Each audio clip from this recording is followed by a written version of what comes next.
आकाशवाणी गोरखपुर से क्षेत्रीय समाचार।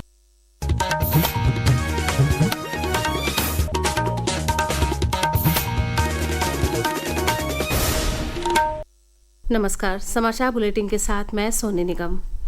अमेरिका में क्वाड संगठन के सदस्य देशों की बैठक में पहलगाम हमले की निंदा की गई है।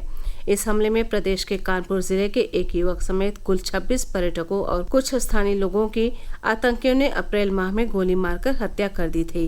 क्वाड संगठन के सदस्य देशों ने इस आतंकी हमले के दोषियों, षड्यंत्रकर्ताओं और धन उपलब्ध कराने वालों को तुरंत दंडित करने के लिए संयुक्त राष्ट्र के सदस्य देशों से सहयोग करने का आह्वान किया है।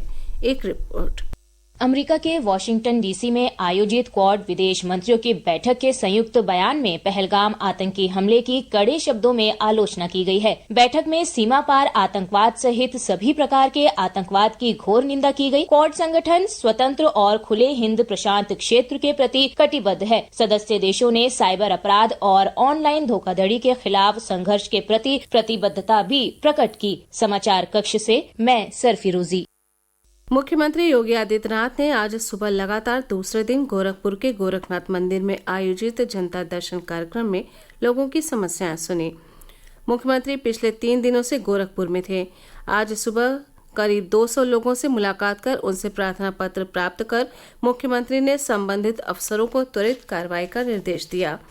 उन्होंने फरियादियों को आश्वस्त किया कि सरकार हर पीड़ित की समस्या का समाधान कराने के लिए दृढ़ संकल्पित है।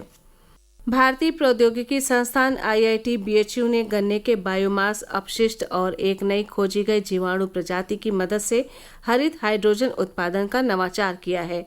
संस्थान के स्कूल ऑफ बायोकेमिकल इंजीनियरिंग की बायोमोलिक्यूलर इंजीनियरिंग प्रयोगशाला के वैज्ञानिकों का ये नवाचार गन्ना उत्पादक बड़े राज्य उत्तर प्रदेश में गन्ने की खोई के सदुपयोग को प्रोत्साहित करेगा।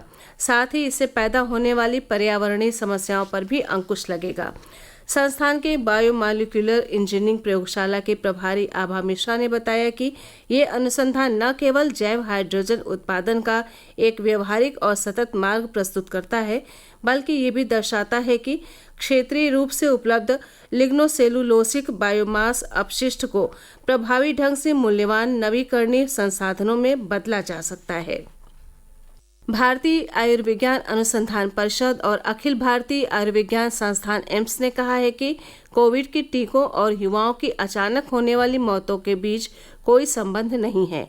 देश के 2 प्रमुख चिकित्सा अनुसंधान संस्थानों के व्यापक अध्ययनों में पुष्टि हुई है कि भारत में इस्तेमाल हुए कोविड के टीके सुरक्षित और प्रभावी रहे हैं। दोनों संस्थाओं ने 2 अध्ययन किए। पहले अध्ययन में लोगों की आयु 18 और 45 वर्ष के बीच थी। एक रिपोर्ट। पहले अध्ययन का परिणाम यह दर्शाता है कि कोविड-19 टीकाकरण से लोगों में अचानक मृत्यु का जोखिम नहीं बढ़ता है। वहीं दूसरा अध्ययन जो एम्स नई दिल्ली द्वारा किया जा रहा है, उसके प्रारंभिक विश्लेषण से यह पता चलता है कि हार्ट अटैक या मायोकार्डियल इन्फार्क्शन इस आयु वर्ग में अचानक मृत्यु का प्रमुख कारण बना हुआ है। यह अध्ययन भारत में युवा वयस्कों में अचानक होने वाली मृत्यु के बारे में अधिक व्यापक समझ प्रदान करते हैं। अध्ययनों में यह भी कहा गया है कि मृत्यु के जोखिम में अंतर्निहित स्वास्थ्य समस्याओं की भूमिका हो सकती है। वैज्ञानिक विशेषज्ञों ने दोहराया है, कोविड टीकाकरण को अचानक मौतों से जोड़ने वाले बयान झूठे और भ्रामक है। आनंद कुमार के साथ आकाशवाणी समाचार के लिए आदर्श, दिल्ली। प्रदेश भर में 7 जुलाई तक वन महोत्सव मनाया जा रहा है। इसके तहत 27 विभागों द्वारा करीब 35 करोड़ पौधे लगाए जाने का लक्ष्य है।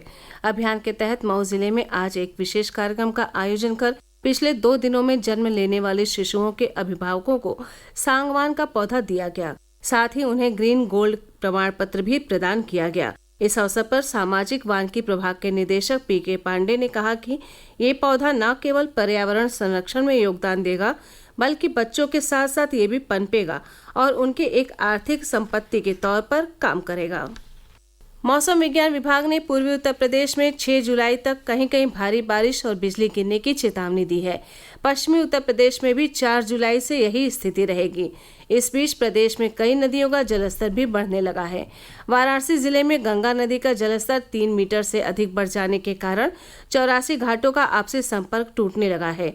इसे देखते हुए छोटी नावों के संचालन पर रोक लगा दी गई है और जल पुलिस ने निर्देश दिया है कि नावों में उनकी निर्धारित क्षमता से आधे यात्री ही बैठाए जाएं। प्रदेश के शाहजहांपुर सहित कुछ अन्य जिलों की नदियों में भी जलस्तर के तेजी से बढ़ने के कारण बाढ़ की स्थिति बनने लगी है। इसी के साथ ये समाचार बुलेटिन समाप्त हुआ। नमस्कार।